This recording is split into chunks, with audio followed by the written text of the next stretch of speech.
We'll have a better idea in a matter of weeks on whether the controversial I-77 South Express Lane projects will move forward. Thanks for joining us tonight at 10. I'm Brian Blakely. Several local leaders are reinstating their support for the project to avoid paying back the $60 million to North Carolina's Transportation Department for design costs already spent. The plans for the toll lanes from uptown Charlotte to the South Carolina state line derailed in May. Concerns about the project's impact on the environment and historically black neighborhoods led to the change in direction. As Queen City News anchor Caroline Boyer tells us, there may be more backing it than not. People who drive on I-77 agree something has to be done to alleviate congestion. A recent poll shows a slight majority of Charlotte voters support immediate I-77 expansion, and they believe tolls are the best way to pay for it. The frustration that you feel sitting in that traffic is incredible. Vinay Patel has 5 hotels adjacent to I-77, 4 in Charlotte and 1 in Huntersville. 77 is a major thoroughfare for us for where our business comes from, whether it's up from South Carolina down, going into uptown.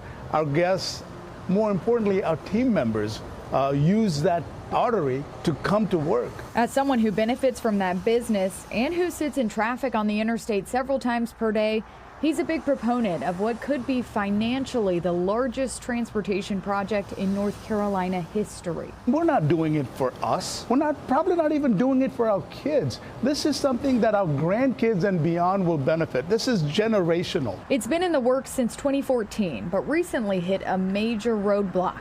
Outcry from community members prompted Charlotte City Council to rescind support in May. Now there's a question about whether they may reinstate it to avoid a $60 million payout to the state. I am hopeful, personally, that we can address some of the concerns that have been raised by the community to the point where my colleagues think, okay, now I can reinstate my support. Charlotte City Council member Ed Driggs has long supported the toll lane plans, and a survey commissioned by CLT Public Relations shows he's not alone in that.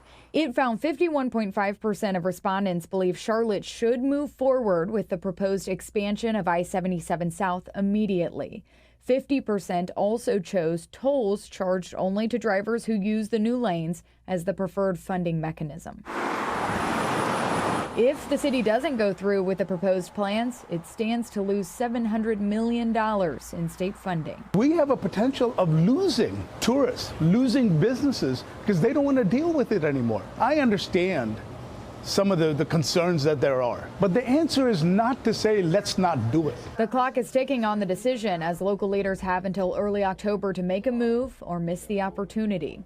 Driggs hopes they can come to a solution that benefits everyone, including the historically black neighborhoods along the interstate. I recognize that we have a rather shameful past when it comes to the African American community, so I absolutely do not minimize that, but I just think we need to recognize some proportion between the gains and the losses here, and I think there would be great gains for the African American community if we can do this, make it work.